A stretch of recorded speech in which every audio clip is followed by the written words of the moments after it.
Keep your data perfectly organized and track your items effortlessly with custom serial numbers in Excel. Let's start by identifying the column where you want your serial numbers to appear. This could be for inventory, product IDs, or any list requiring unique identifiers. In the very first cell of your serial number column, we'll initiate the sequence for a simple starting number. Simply type 1.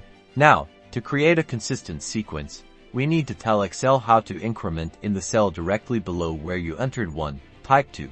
With the first two numbers in place, we can create a pattern. Select the cell containing 1. Now, locate the small square at the bottom right corner of the selected cell. This is called the fill handle. Click and drag this fill handle downwards. As you drag, you'll see a preview of the numbers Excel will generate.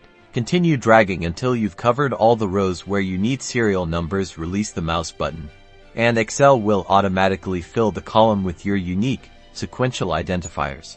For more advanced serial numbers, like a custom prefix or alphanumeric sequences, you can adapt this fill handle technique. For instance, if you want numbers like ITEM001, enter ITEM001 in the first cell and ITEM002 in the second.